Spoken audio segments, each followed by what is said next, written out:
ऐसा नहीं है कि हर रोज़ आपको सिर्फ इंटरव्यू देने हैं, एक्टिंग करनी है, मेकअप करना है, उसके अलावा भी ज़िंदगी होती है।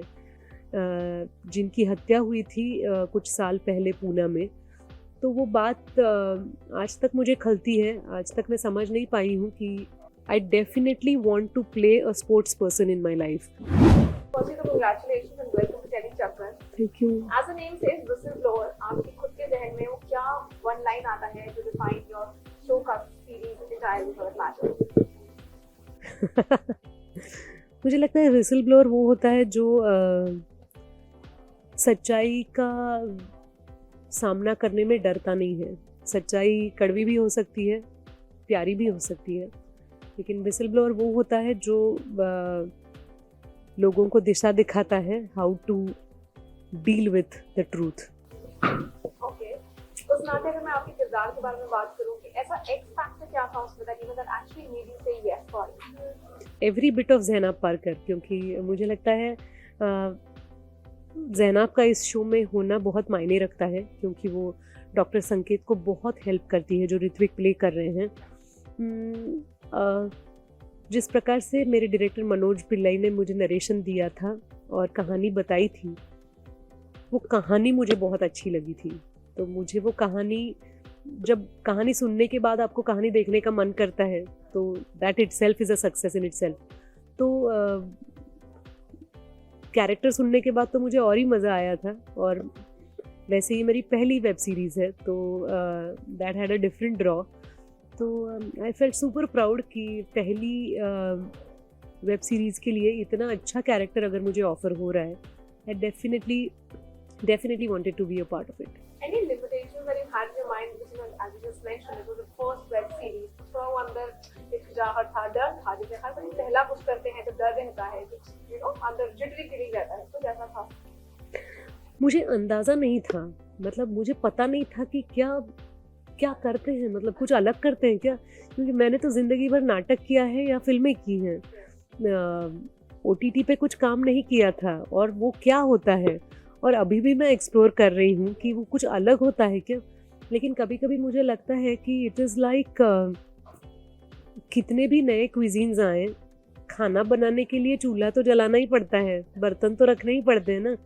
तो एक्टर्स की लाइफ में भी ऐसा ही होता है, मुझे लगता है कि कुछ बातें जो हैं बीइंग एन एक्टर, कि आपको ज़िंदगी से भागना नहीं होता। You need to lead your own life and then only you can become a better or worst actor, but you have to lead your own life. ऐसा नहीं है कि हर रोज़ आपको सिर्फ इंटरव्यू देने हैं, एक्टिंग करनी है, मेकअप करना है, उसके अलावा भी ज़िंदगी होती है जहाँ आपके परिवार के लोगों की सेहत हो, या आपके बच्चों के स्कूल, या योर ओन वेलबींग, ये बातें भी होती है। तो मुझे लगता है कि OTT में ये पूरा ह्यूमन होना मैटर करता है। OTT is not about that unreachable glamour. It is about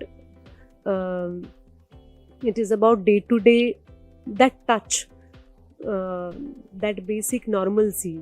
तो वो मैं समझने की कोशिश कर रही हूँ। शायद आज मैं तैयार नहीं हूँ ये जवाब देने के लिए, लेकिन मुझे लगता है कि ऑब्जर्वेशन जारी है।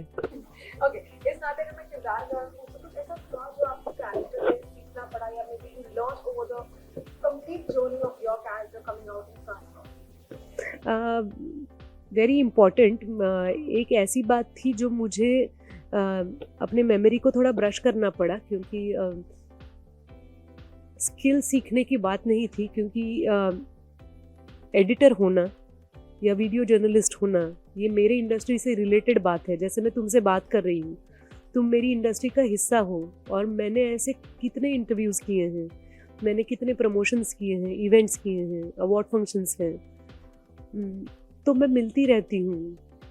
अब कितने लोगों को पहचानती हूँ, कितने लोग दोस्त हैं, उनके परिवार को मैं जानती हूँ। तो मुझे खुद को याद दिलाना पड़ा कि मैंने इतने सारे लोग देखे हैं जो जर्नलिज्म से रिलेटेड हैं, तो वही मेरा इंस्पिरेशन थे इस रोल को निभाने के लिए। मैंने जाके मुझे कभी जाना ही नहीं पड़ा किसी न्यूज़ चैनल में, क्योंकि जाना तो पड़ता ही है। फॉर दिस रोल मुझे जाना नहीं पड़ा था।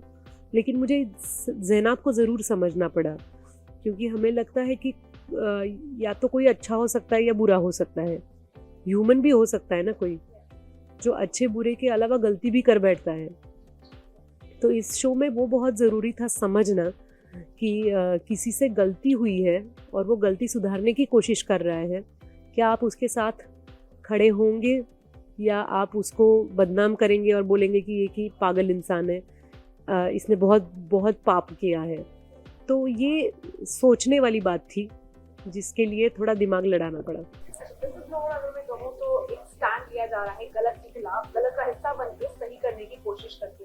क्या अपनी असल जिंदगी में आपने कोई ऐसा स्टैंड लिया है, कुछ ऐसा कदम उठाया है जो आप कह सकती हैं कि you know that was your stand against the wrong and you are proud of it?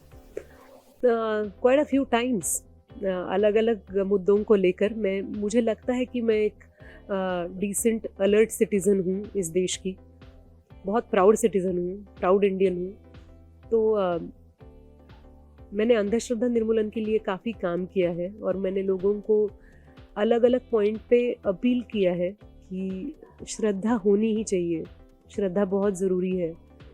मेरी पोएट्री पर श्रद्धा है, मेरी नेचर पे श्रद्धा है, मेरी ह्यूमैनिटी में श्रद्धा है, लेकिन उस श्रद्धा का कोई गलत इस्तेमाल करता है तो उसे अंधश्रद्धा कहते हैं, जिसमें लोग emotional exploitation, financial exploitation, sexual exploitation करते हैं। तो आप किसी भी एक्सप्लॉयटेशन का हिस्सा ना बनो, इसके लिए मैंने काफ़ी काम किया है डॉक्टर नरेंद्र दाभोलकर के साथ, जिनकी हत्या हुई थी कुछ साल पहले पूना में।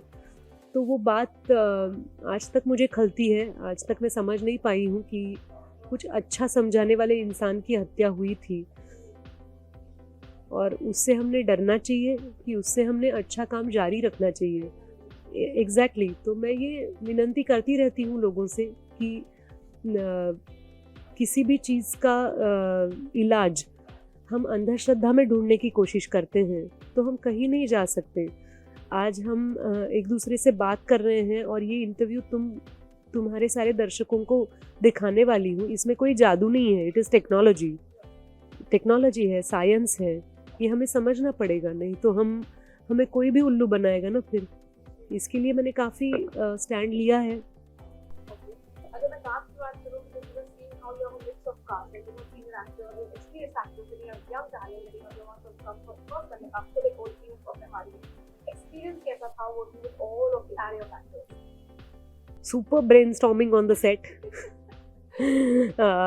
चैलेंजिंग एनवायरनमेंट, और ऐसा होता था कि शायद अब आग लगी है तो सब सर्वाइवल के लिए तैयार है।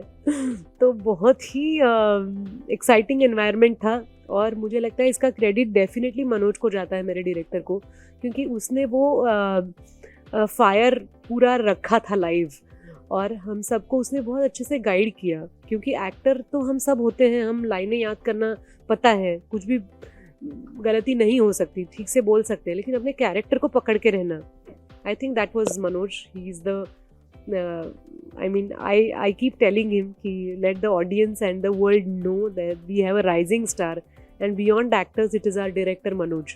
Wow, okay. Now that you've tasted this, forbidden fruit of OTT, now that you've liked working here on the OTT, what kind of roles are you looking out for yourself on the OTT front? I really hope I had that liberty to choose and dream of roles that I want to portray, but I definitely want to play a sports person in my life.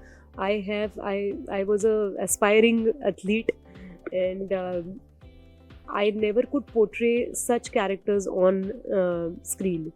तो let's see, अगर मैं writer, director या producer नहीं हूँ, लेकिन फिर भी ऐसा कहते हैं कि if you drop your dreams to the universe will make it true. So let us see, for the first time I'm telling you that is my dream. So let's see. The last thing, I'm sure you've played an array of roles, a bunch of roles, but then एक ऐसा किरदार जो आप खुद के दिल के बहुत करीब है और एक ऐसा शो या एक ऐसा किरदार जो आप होप करती हैं काश वो आपने निभाया होता। मेरे ऐसे काफ़ी सारे रोल्स हैं जो मुझे अच्छे लगते हैं कि वो मुझे मिले हैं, ये मुझे अच्छा लगता है। I don't know how I have performed और I have given justice to, लेकिन I really like this film of mine called Gulab Jaam, जो एक मराठी फिल्म है जिसके निर्देशक है सचिन कुंडलकर। उसमें मैंने एक राधा नाम की लड़की का किरदार निभाया है जो अपनी याददाश्त खो चुकी है। उसे एक मतलब वो पागल लड़की नहीं है, शी इज़ एब्सोल्युटली नॉर्मल, लेकिन उसे पास्ट याद नहीं है, लेकिन एक ही चीज़ उसे याद है, वो है खाना बनाना। तो that was a very very cute character and वो जो इनोसेंस है उस कैरेक्टर में, वो मुझे लगता है वो बहुत डिफ़िकल्ट था और वो मैं मेरे डायरेक्टर के हेल्प के बगैर नहीं निभा सकती थी। That is very close to my heart. And one that you wish or hope that you were a part of. I will definitely and aggressively say that it is I am part of that show and that is Zainab Parker, क्योंकि ये जो portrayal है मुझे I wish I was a part, ऐसा मैं देखने के बाद कह सकती थी, but I'm extremely grateful that the entire team has chosen me as Zainab because this is a beautiful part and there is no cliche about it. We haven't seen such a wonderful professional who's an editor and who will help people understand the facts and truth.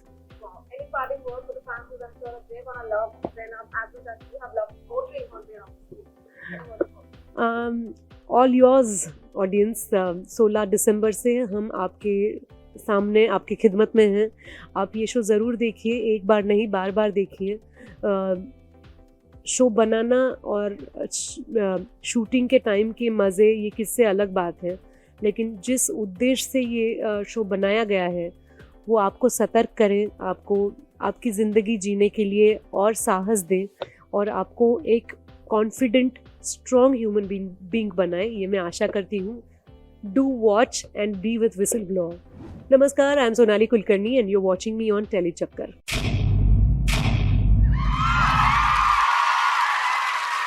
Know all about the Tele world by subscribing to Telechakkar's YouTube channel. Don't forget to hit the bell icon to stay updated to our new videos.